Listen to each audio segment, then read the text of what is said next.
Hello everybody and welcome to what is presumably what we're going to do is use RPG Maker VX Ace and Character Maker, and I'm going to teach you some basics that I learned over the years.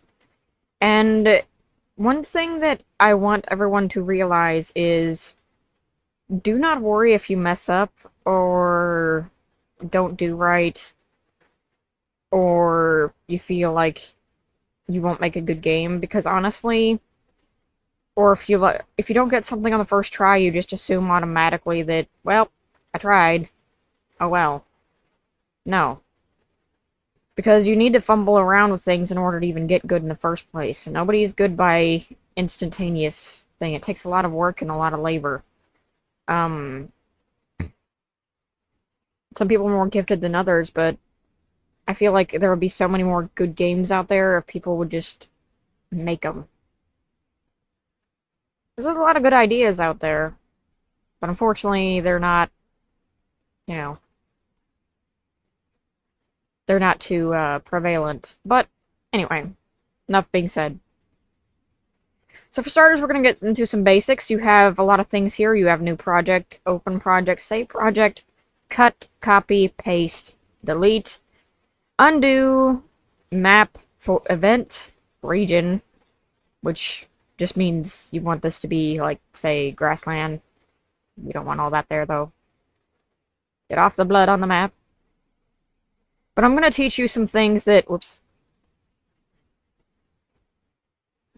will help in the coming events for if you want to. And we also have event, which is going to be very important here. We also have pencil, rectangle. Rectangle just makes it to where you can just, make a square out of anything or a rectangle out of anything. Regular pen will just draw, which, in my opinion, makes things more unique when you just use the pen instead of the square. Yeah, sure, square is great, but could you imagine if every river looked like this? Or every lake just looked like this?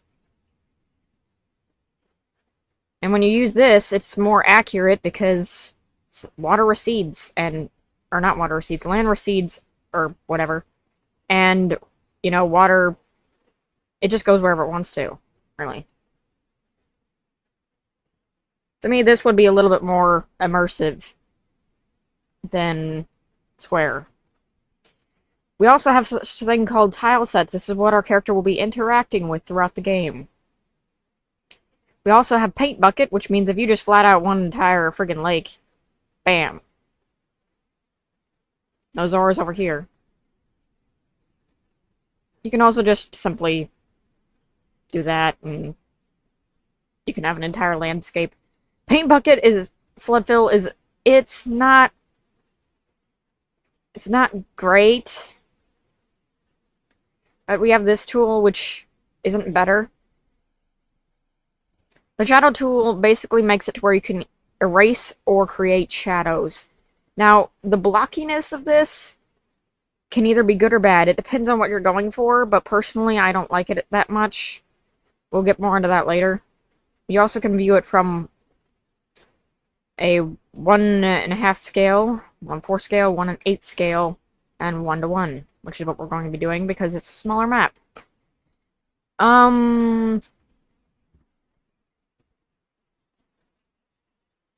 We also have database. This is where all of your stuff's going to go down.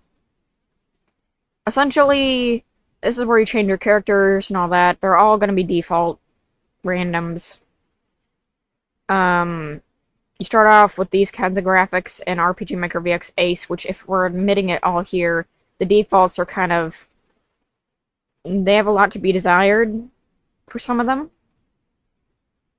Because I doubt anybody here likes sprites that are very small, because, quite frankly, they look weird comparatively to the sprites that are much bigger. Because if we're walking up to something that's like this size, you would be like 1/8 of that. So, anyway. So this is I don't like it when people do these things and they just be like, well, follow my lead, and then they go off the rails and just go start doing things that a beginner wouldn't know how to do. So we're just going to start off with simple things. With Generate Dungeon, a very underused mechanic, I feel. For example, if you wanted a forest floor, but only this small, you could do that. Generate Dungeon basically works of, you give it a size and a type of wall, and it will basically make an entire dungeon for you without you having to lift a finger. Which is pretty good. I mean, you can basically just, if you didn't have time to like plan out an entire dungeon, you could just do that. But also, there are map properties. You have your map name, your display name, which will show up every time your character enters an area, which is really important. So, every time your character enters an area,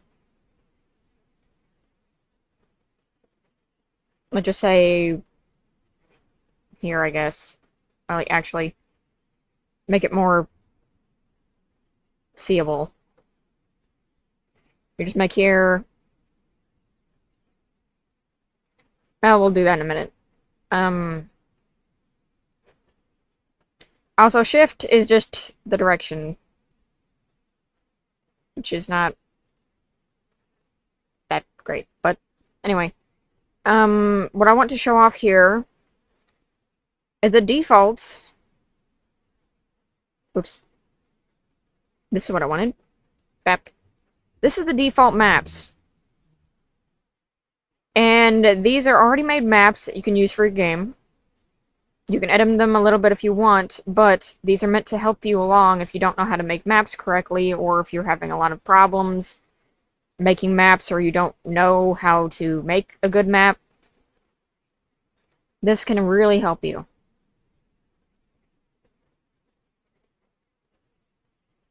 Sport Town. My favorite one, though, is this one. And we'll get into why that is as soon as we get into it. Let's create a starting position, which basically just makes it to where a boat, ship, or airship will always be here. And so we're going to put our player here. We're going to hit play. Oh, actually, wait a minute.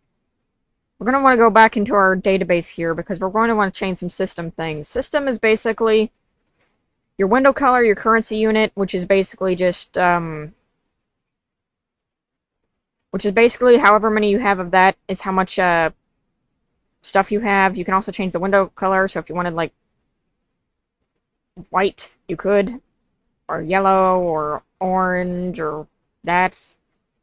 Though you mainly just want a color that is not hurtful on the eyes. You have your vehicle graphics, which are boat, ship, airship. You also have your project title.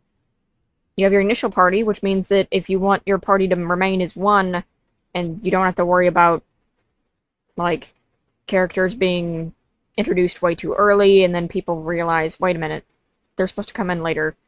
You basically just start off with your main character, and that's it.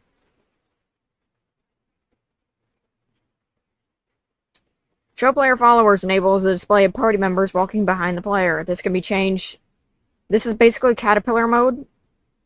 This wasn't a thing in XP. In XP, people had to actually program Caterpillar mode, but in this, you basically just have it as an option. Also, KO by slip damage and KO by floor damage are pretty rude. Basically, anytime that your character steps on anything, you will die instantly. Or not die instantly, but you will take enough. Any damage you take from the floor damaging you, or slip damage damaging you, everyone's just dead. Meaning you can get a game over that way. Reserve members XP. When there are more than 4 characters in a party, this setting allows party members that do not participate in battle to get a share of the resulting XP, which is a very good thing to have. And TP is just tech points, mana, all that jazz. What we don't want is this nonsense. We're going to want to turn background music off for the title screen, because the title screen music they pick is really terrible. Also, you have title graphics right here. You can basically change it to whatever you want. And that's about it. Really, you can also change it to other things. Generally, whatever your niche is. I don't know what that was, but okay.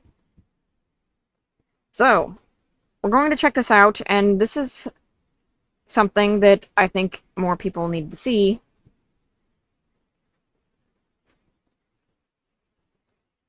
In their maps.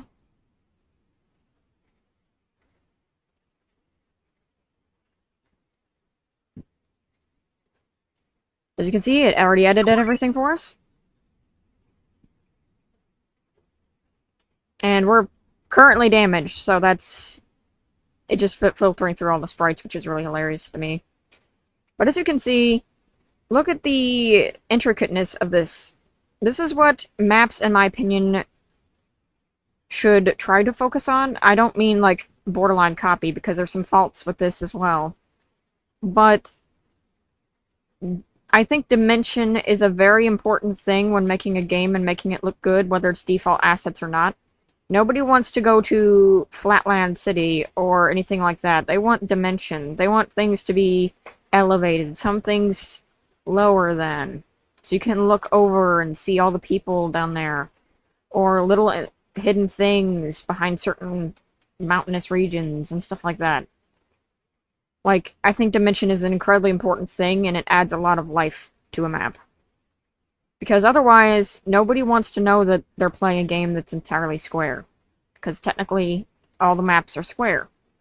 But if you make an illusion that it is not in fact square, then it becomes a lot more appealing all of a sudden. And you have all these too. Except we're not going to be doing this old schematic of our sprites being this size. I'm going to teach you how to make actual good sprites in Game Maker. Or Game Character Maker. So, that being said, we also have the event menu, or the resource manager. We have our animations here. You can preview them if you want to see how they go. You can make your own animations, or have someone else make them for you, or just keep them, and we'll be going over what you can do with animations later to make them very unique. You also have your battle backgrounds. Deadly Sin used this a lot, and so did Skyborn. Well, not Skyborn, actually. Deadly Sin just used it a lot. That's pretty. There's a lot of options here for your battle backgrounds. And if you were to use the Deadly Sin format of battles, this would look so epic. People wouldn't even be able to tell it's default if you just change one thing. And change it very well. You also have your battle backs, which go behind what that was. Yeah, that's kind of gross. But, you know, it's things like this that could really be useful to people, and I don't see enough of this being used. Like, there's so much good default stuff that would make things not look default if people would just look at them. You also got your basic enemies here. You can also change their... Oh, hey... You're seeing the entire enemy list from Skyborn at the moment. But the thing about it is, like I said, even if you're, like, using default stuff, so long as it's in a original, great way, then I don't see the problem with using it. My issue is you use default stuff and you do nothing original aside from try to take someone else's story, and that's not good. We also have faces to go with characters. You have spiritual, you have monsters, and whatever. Faces is something we'll get into later. They're an important feature, but it's much better if your faces are original than using this, which we'll be getting into that in a minute. Okay. I also have parallaxes. Parallaxes are things that will be in the background of whatever you made. So, basically, if you have, like, say, a transparent background in the back of your map, like you didn't even fill that in, you won't be able to go there, but you will be able to see, like, say, this in the background. We'll be getting into more of that in a minute. Whoops. You also have pictures, which is where your profile pictures go. You know what those are? They are basically, you've probably seen them a lot. They are basically profile pictures of the characters that will show up on the side. You can see them in Skyborn. Basically, they're fuller images of a character's appearance instead of just this. So, in my opinion, they're pretty unique and pretty cool looking, but at the same time, if they're not something that you desperately need to make a good game. Because if I've played way more games than I can count that have just the faces in it, and they were awesome, so. This is your system. Basically, you can export this and change the images to whatever you like, but this is basically like anime reaction sort of thing that will be implemented on your characters. This is the battle start thing. If you wanted this to be different of an animation, you can change it. Your game over screen. Your icon set, which is basically all of your icons and stuff like that that you can choose throughout the game. Shadows. And your most important thing, your window. Windows are pretty important because you can basically make anything you've seen unique if you have a unique window. Now we're going into tile sets. Tile set 1 is animation. Anything that says 1 in it. Inside 2, or Dungeon 2, is the ground tile. A4 is wall tile. And A5 is extra tile. And it basically goes down the list. And there's also titles. This is your titles for the game if you wanted to use a default one or something like that. We're also going to get into the background music. As you can see, I have a lot loaded up here. I had the privilege of getting a DLC for this game when it was on Humble Bundle. And it was really cheap. I got both VX Ace and XP for like $10 at plus DLC. Thank you, Humble Bundle, by the way. You also have grass tile that will show above a character, but be a little bit transparent. We also have fencing. And generally, that's about normal of all the stuff that we've got. And now we're going to move on to something else. We're going to start making our characters. Now, I really think it's a good idea to go in here and make a new character type. And let's see here. Make a new one. We're going to name this character that looks like or is tall like RPG Maker XP, but is VX Ace. Basically, you want the height of the XP, but you want the width to be of VX Ace. So basically that's already set for us. The width is 3 columns, the height is 4 rows. Now what we're going to want is we're going to want to animation management.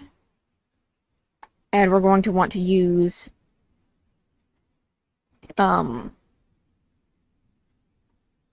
Maker XP. And we're going to want to do 3 widths. Actually, wait a minute.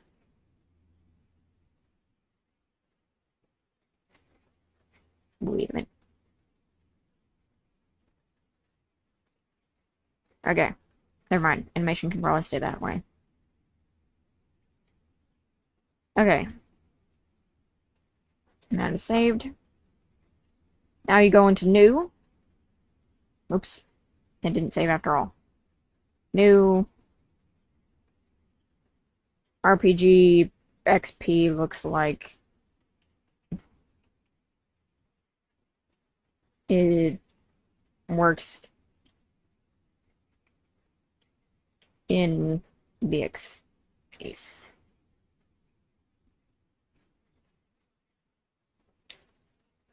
Okay.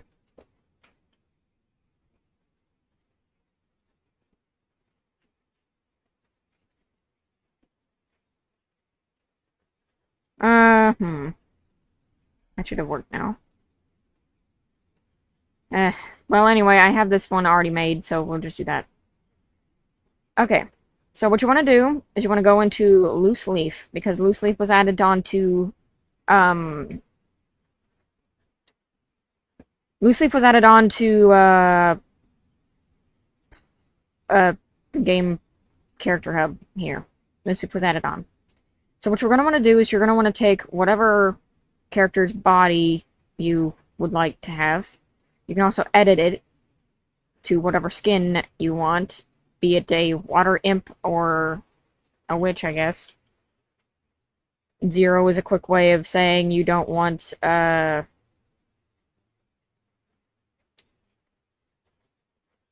any skin tone at all other than normal. You also want to put something on.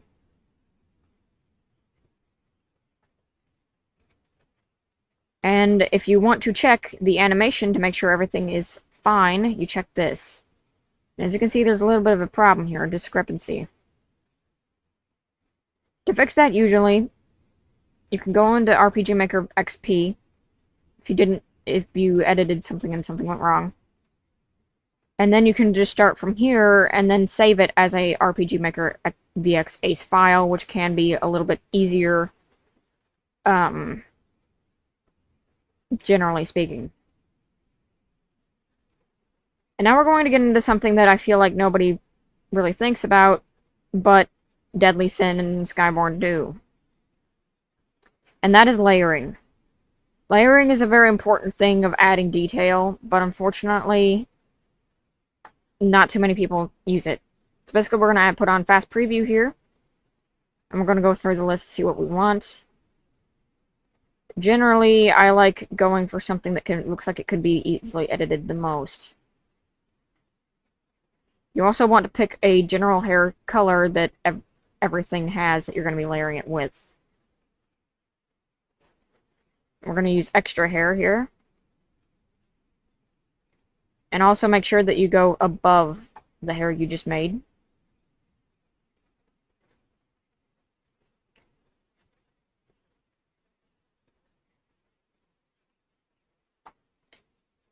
And under whichever one you want to layer.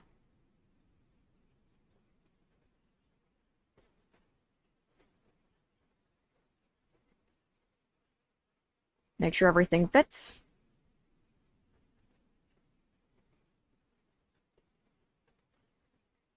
You can also do this too, but quite frankly, some of them don't work out very well.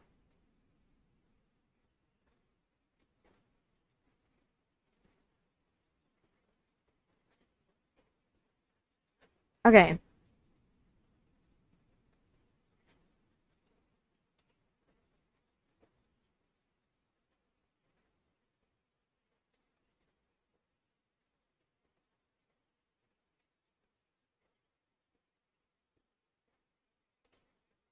And basically, through layering, you can make a pretty original-ish hairstyle out of several default type things. You can also choose her eyes now and be whatever it is that you want.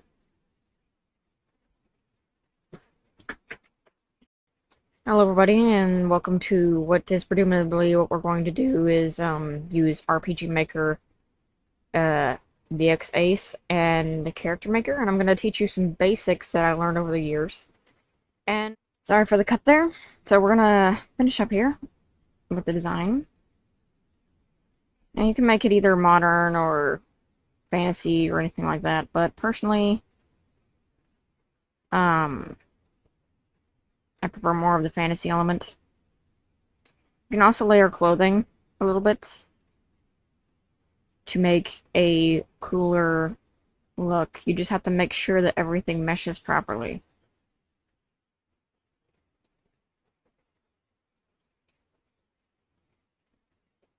Otherwise, things won't look right.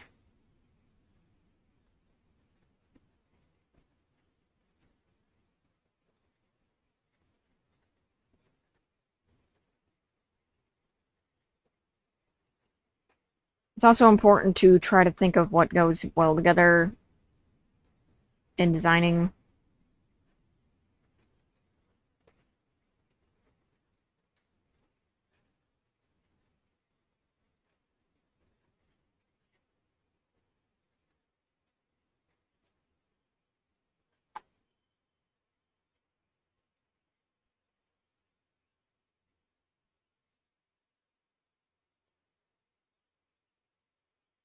But there we go.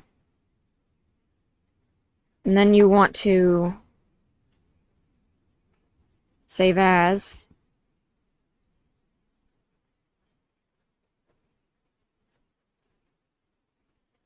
Uh,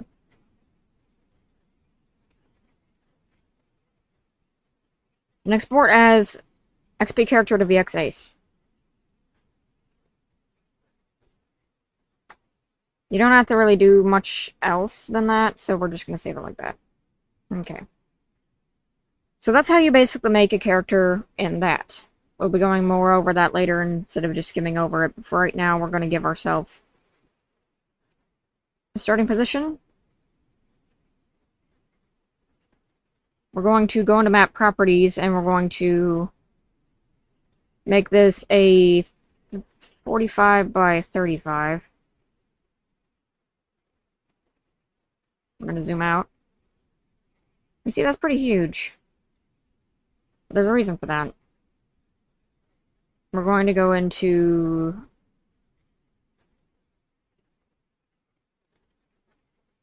this. And this one. And this. Never mind.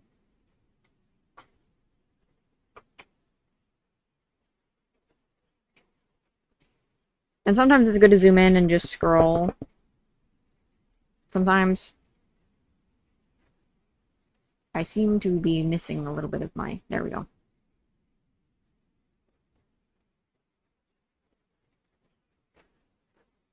There. Okay.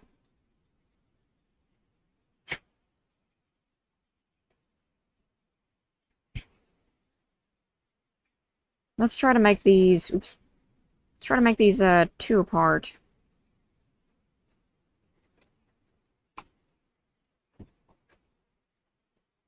And what I'm going to teach you at the moment is going to be, parallax mapping. Right off the gate, because... Not the parallax mapping you're probably thinking of, which even I'm trying to figure that out still. But that requires a plugin to really make it effective. And we're just going to keep doing this. Patience is perfect.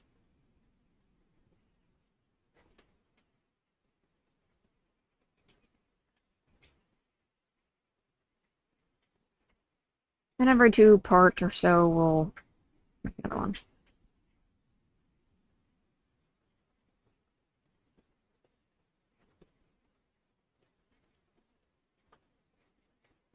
And then we're also going to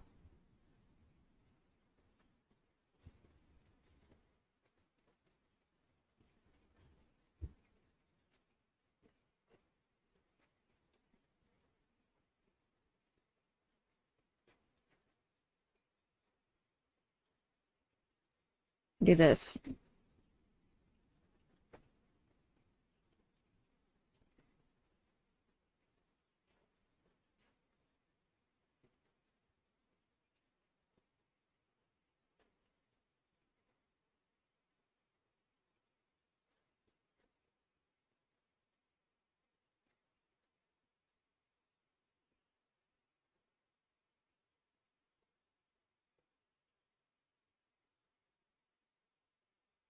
Okay?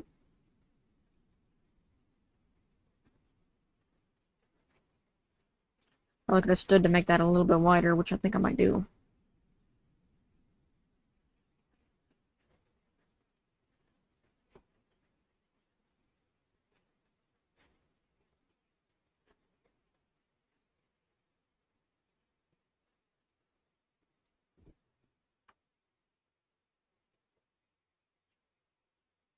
Let's see, it's 1, 2, 3 tall.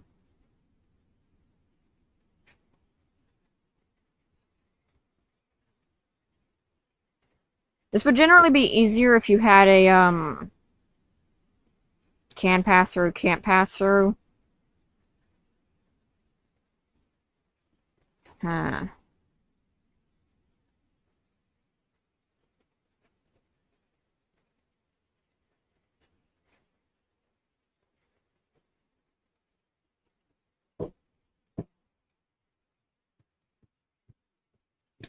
Well, we'll just work with that for now.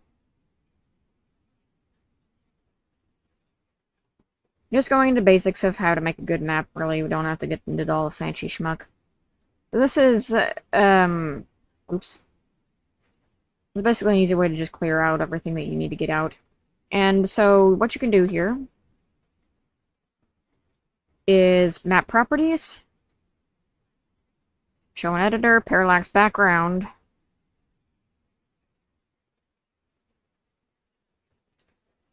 starlit sky, loop horizontal, loop vertical, 1, 1.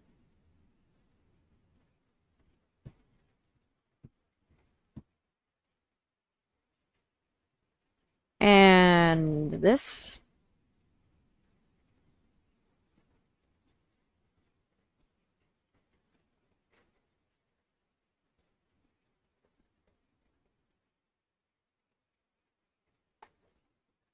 And when shadow really comes in handy.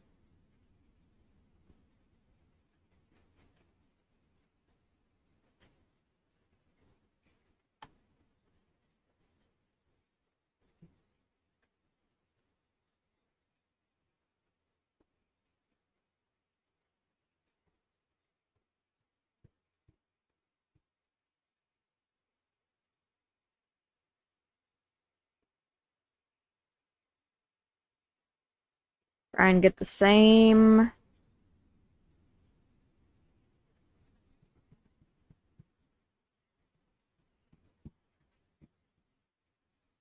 On every one of them.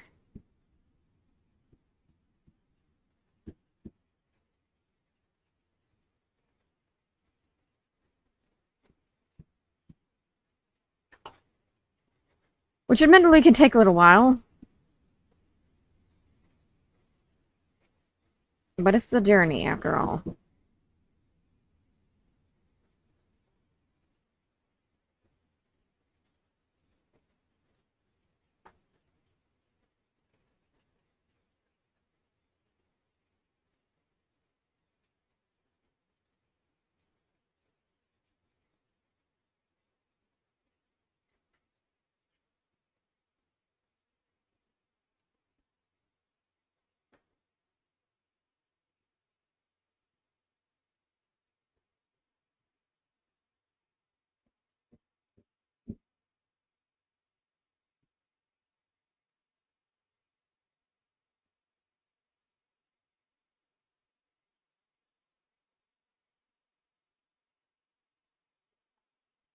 Okay, now we zoom in. We use an event. Now we're going to get into a little bit of big thing of events. We're going to have, let's see here, a new event. And it is going to be a flame type event.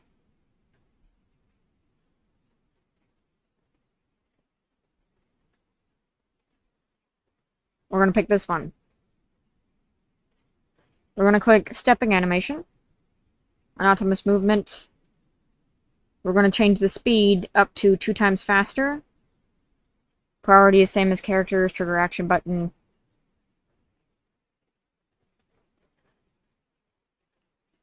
We're going to copy and paste it on all of them.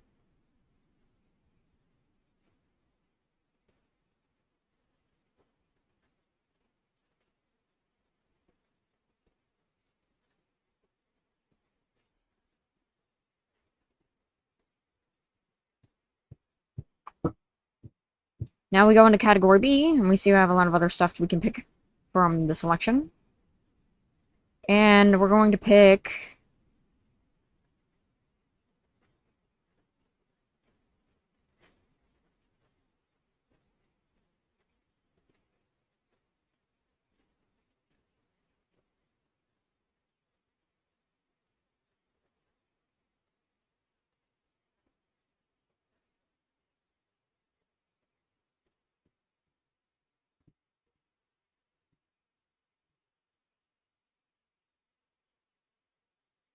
Let's see here.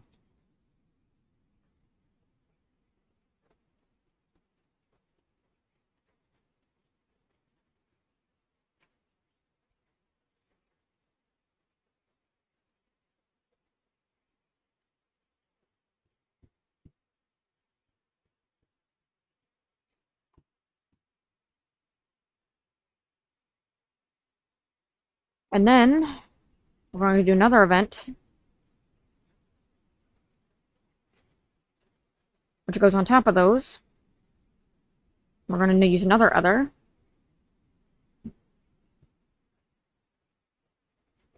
And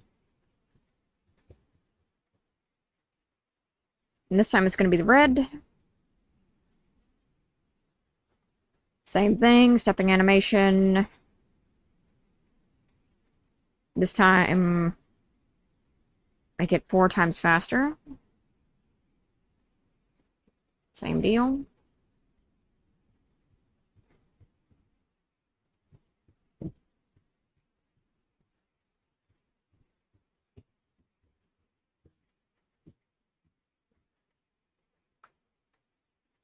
We're going to want to go through our events again, and we're going to go through animals to see what we've got.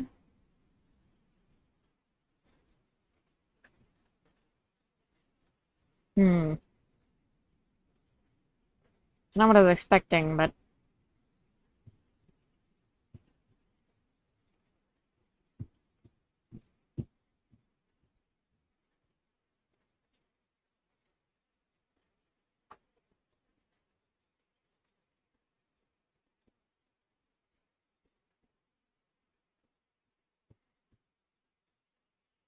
Okay. There are some good music tracks, but unfortunately most of them are kind of bad.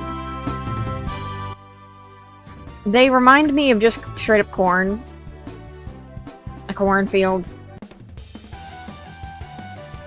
Some of them are good, yes, but...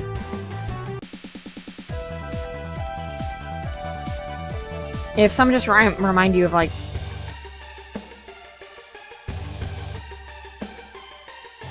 really weird stuff, then probably don't pick it. They're also very specific to different niches. It's not like you could just use one and for, like, specific things.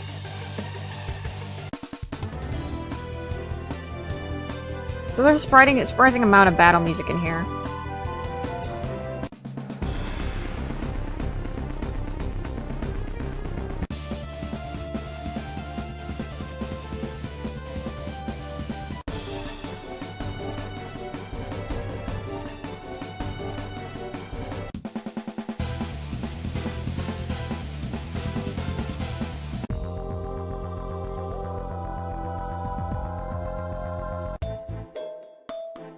And then there's silly stuff like this for dungeons.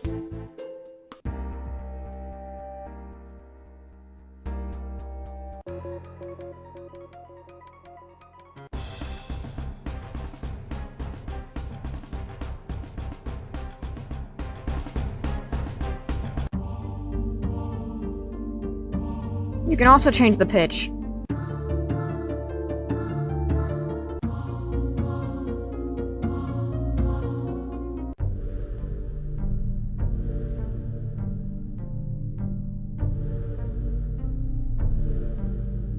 And it can completely change the tone of a song.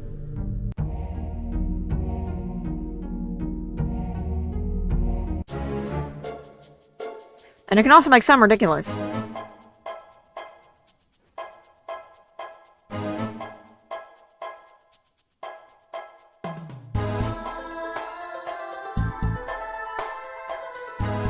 It can also make some really weird sounding.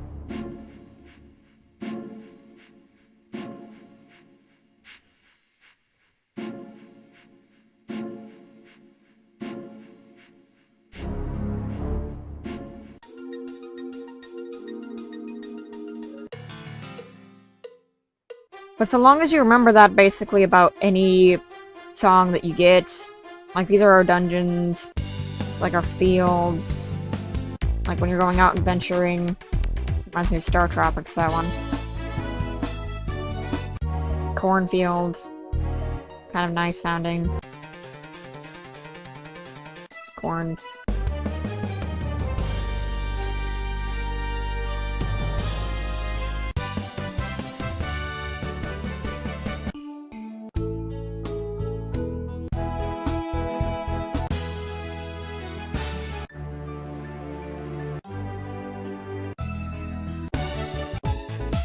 But there's a good reason why I say probably should make your own, at least 2 tracks of your own, if not more than that, because, or get DLC like this. Otherwise, because there's also good music making programs out there where you can just fumble a bit with this stuff and then you can make some stuff that would sound better than that, because even if like it's the same few notes, if you can like get a few notes that really sound good, it's better than getting something like this selection where it's specifically to way different niches of games. And like say you want to make a horror game, well you're gonna make it with like this,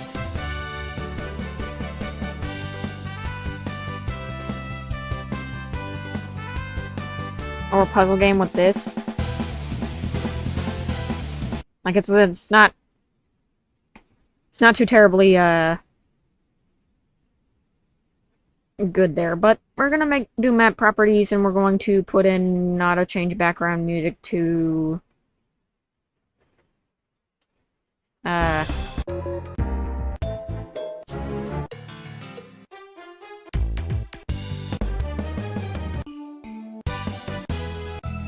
let's see here, where was it?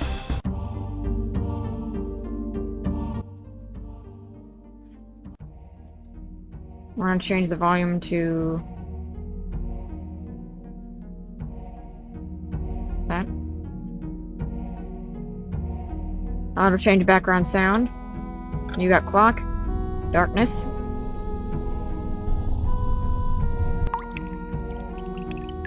drips, fire, quake, rain, river, sea, storm, wind.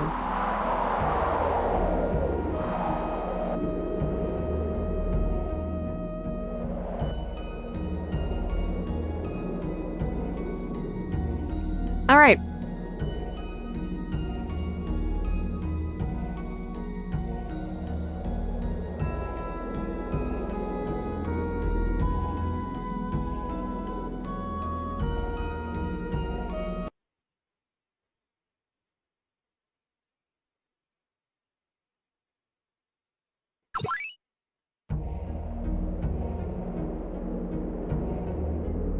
As you can see, the one thing I don't like about shadows is they don't affect player characters, which is kind of weird. But as you can see a little bit of what we made down there. You can also see this. It's one of the many ways to make parallax backgrounds really stand out and make a really good map for you. You can also try it with most everything, except don't do it with something that has a line in it, because this is why.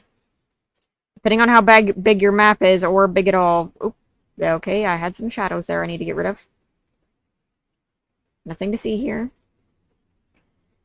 So, the big issue about this is if you have a parallax background that it cuts off like that, it's not going to perfectly mesh, and it's just going to look weird.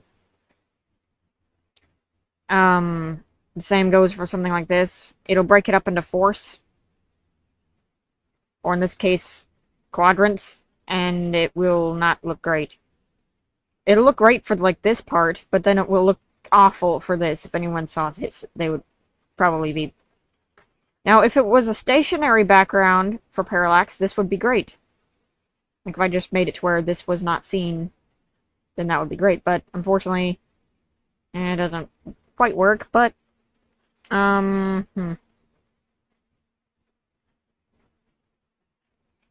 You also have sunset, so if you wanted to completely change the feel of this scene, you could, easily.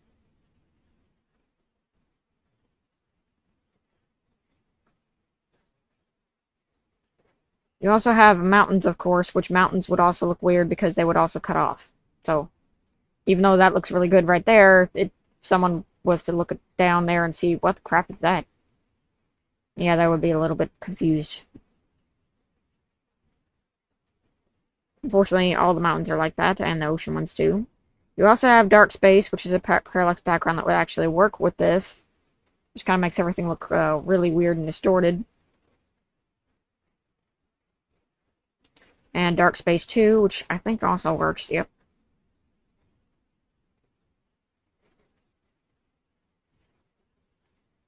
Also got cloudy sky. Oops.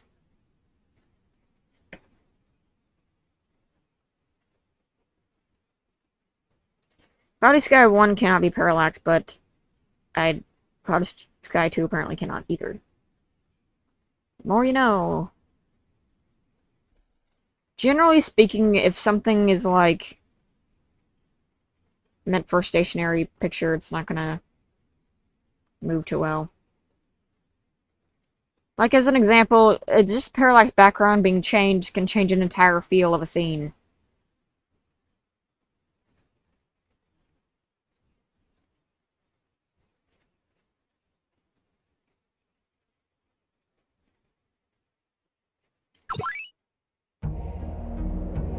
Case in point.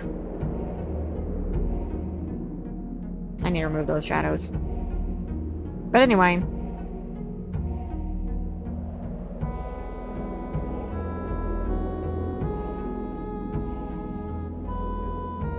I mean, doesn't that look cool?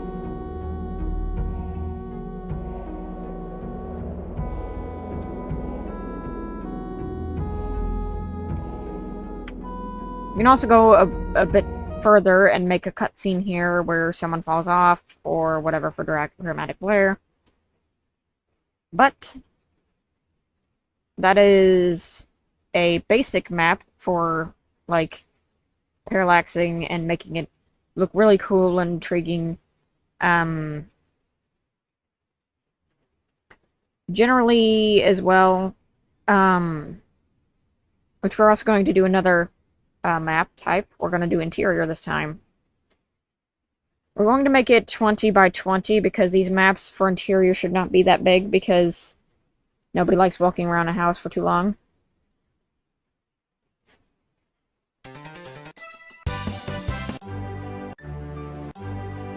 Sure, we'll do this. And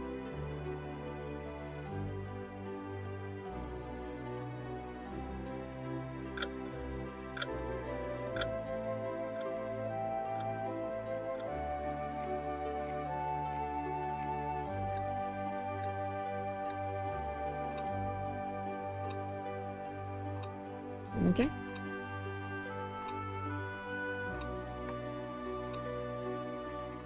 Zoom in a little bit so we can see what we're working with here.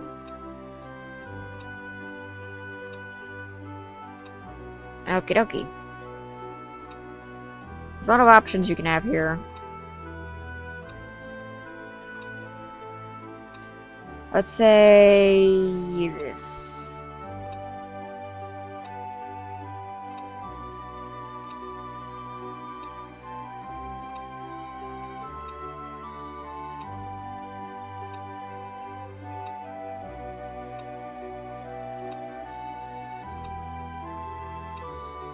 Generally, the square tool is good for buildings, because they're mostly square.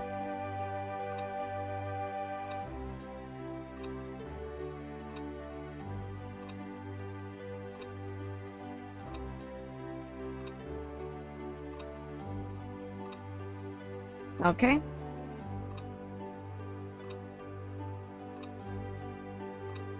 Oops. There we go. And let's see here.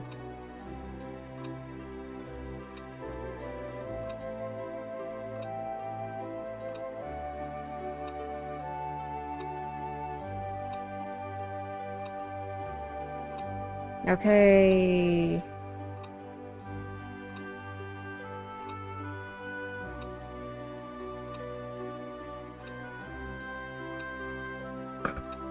And we're gonna add this here. And also you can add things underneath of it to give a different look altogether. Which is something that I really liked doing, is making bookshelves. They don't quite have the stuff that they would normally think they would have.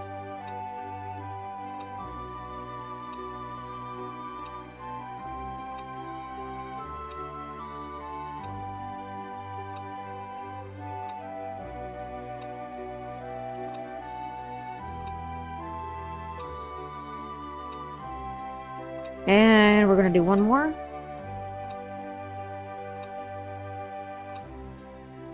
And now...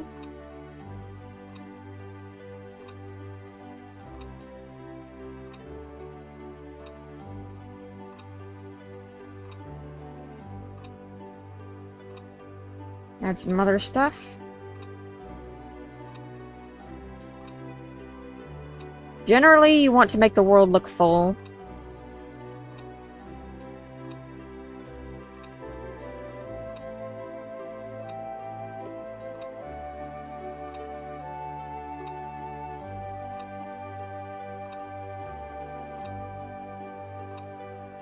An empty world looks always really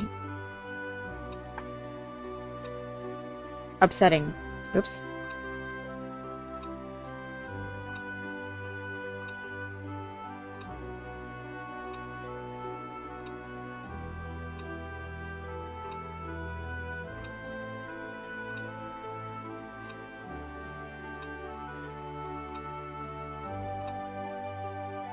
And now let's see here.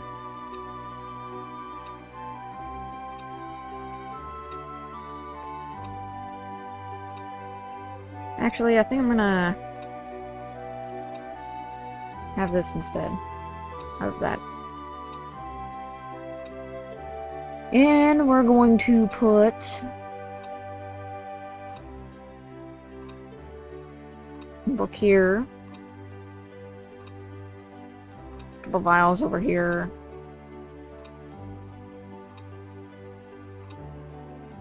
Hat.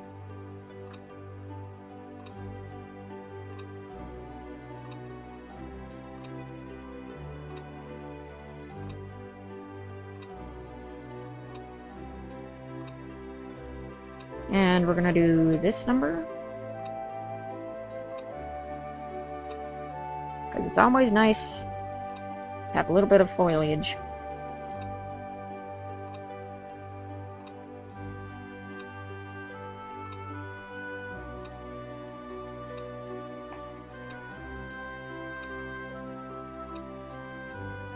Let's see here.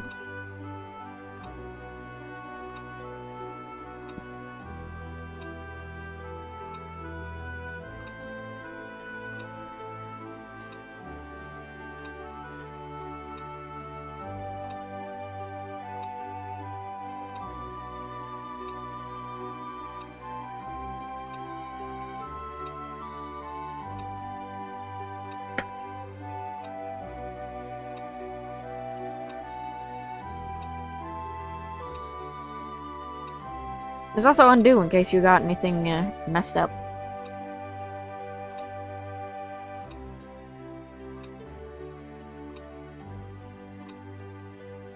You can also have events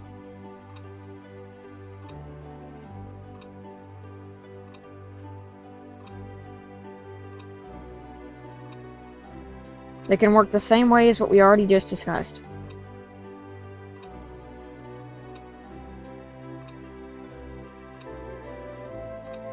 Just to add a little bit of flair.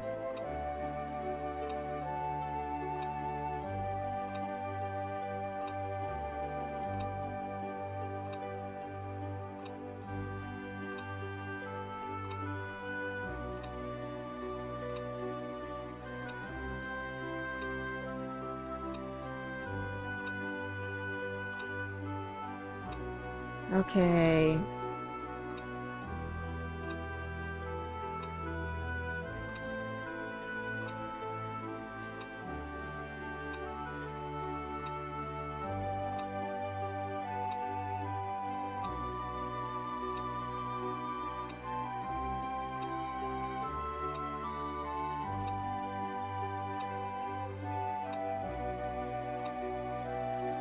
But that's about it. So now we're going to put our starting position here and check it out. You can also have a side event all the way over here, which is an auto run that will set, let's see here, tent picture, no, tent screen. You can make it whatever you want. Well, let's go night. And then we're gonna have it erase itself. Oh crap, I accidentally hit cancel. Tent screen, night. You can also change it to whatever you want, so if you wanted just a blue screen, you could, but then we're gonna have it erase itself afterwards, and that's it.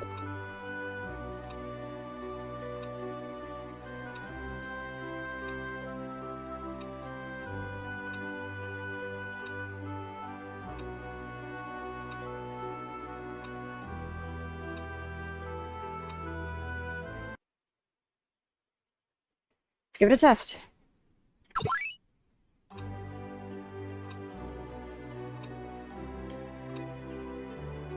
Everything's working as it should. As you can see, there's a little candle there. You have all the stuff. And that's the thing that I really love about Deadly Sin and Skyborn, is they always make the world feel full. There's never really an empty zone other than like a hallway that doesn't feel full. But I think we're done for now for the... Also, that event didn't go off. Whoops. But I think that's all for this particular RPG Maker discussion. Let me know what you guys think, and I'll see you guys in the next discussion where we actually use the character we made. See you guys then.